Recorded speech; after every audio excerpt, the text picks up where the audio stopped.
मेरे भाइयों, मेरा नाम है अब्दुल मुस्तफ़ा। मैं अपनी ज़ात से मोहब्बत नहीं करता, और जो मेरी ज़ात से मोहब्बत करते हैं मैं उनसे मोहब्बत नहीं करता। मैं सबसे ज़्यादा मैं अपने धर्म से, अपने देश से मोहब्बत करता हूँ, और सबसे ज़्यादा उन लोगों से नफ़रत करता हूँ जो मेरे धर्म से नफ़रत करते हैं, जो मेरे देश को बर्बाद कर रहे हैं। मेरे भाइयों, मेरे भाई औरंगज़ेब अलैहि रहमतुल्लाह व रिज़वान के जाने के बाद में इस ज़मीन पे कोई ऐसा व्यक्ति पैदा नहीं हुआ, दिल्ली के शासन पे कोई ऐसा शासक नहीं बैठा जिसने मेरे धर्म से प्यार किया हो, मेरे देश से प्यार किया हो। जो भी बैठा है दिल्ली की कुर्सी पे, उसने मेरे धर्म को, मेरे देश को बर्बाद कर दिया। मेरे भाइयों, कोई 300 सालों में मेरे भाई औरंगज़ेब के जाने के बाद में ऐसा व्यक्ति पैदा नहीं हुआ जिसने मेरे देश से प्यार किया हो, सिवाय तबाह के।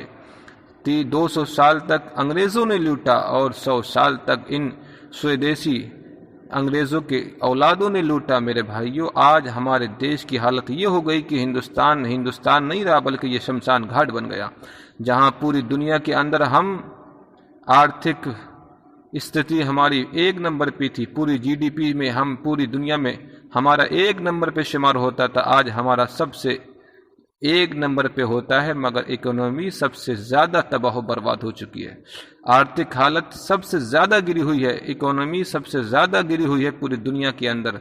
मेरे भाइयों, हमारी शिक्षा व्यवस्था सब बिल्कुल चौपट हो गई।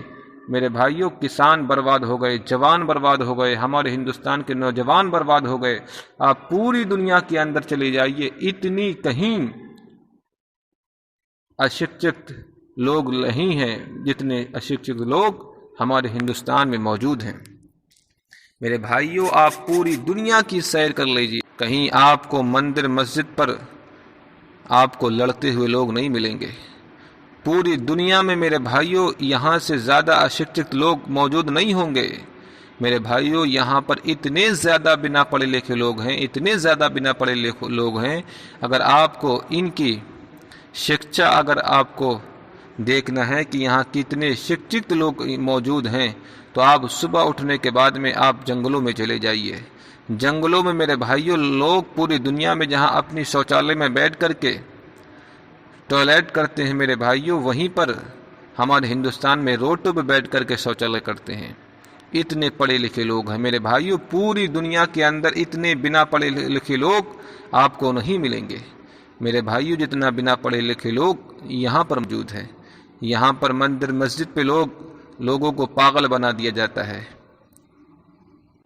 यहाँ पर सियासत होती है, पूरी दुनिया में सियासत मेरे भाइयों इल्म वाले करते हैं, लेकिन ये अजीब देश है, यहाँ पर जो सियासत करते हैं वो बिना पढ़े लिखे लोग करते हैं।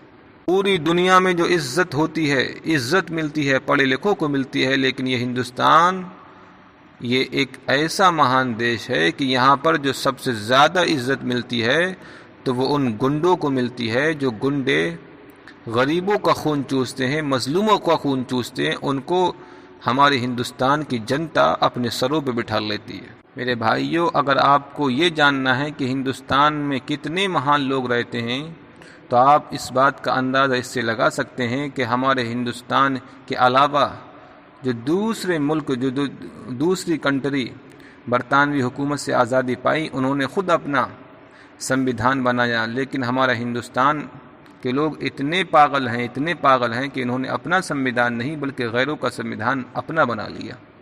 मेरे भाइयों, यहाँ पर इतने महान लोग रहते हैं कि शिवलिंग पे तो लाखों करोड़ों लीटर दूध पिला सकते हैं, डाल सकते हैं, उस पे चढ़ा सकते हैं, लेकिन गरीबों को एक दूध की बूंद नहीं दे सकते।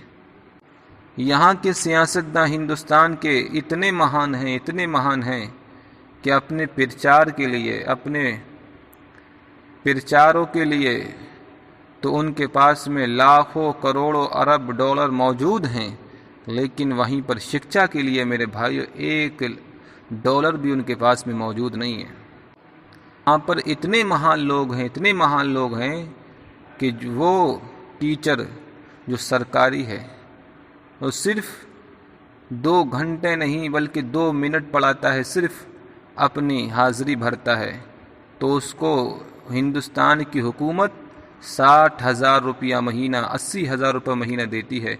और वहीं जो प्राइमरी स्कूल हैं तो वो टीचर अपने छात्र और छात्राओं को 16 घंटे पढ़ाता है तो उसको 1600 रुपये मिलते हैं।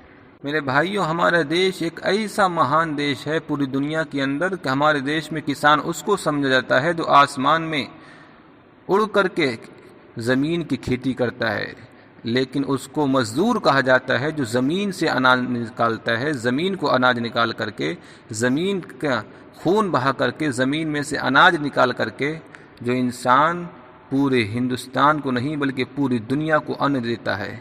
वही अन्नदाता मेरे भाइयों रोटों पे जब निकलता है तो उसको लाठियाँ मिलती हैं, हुकूमत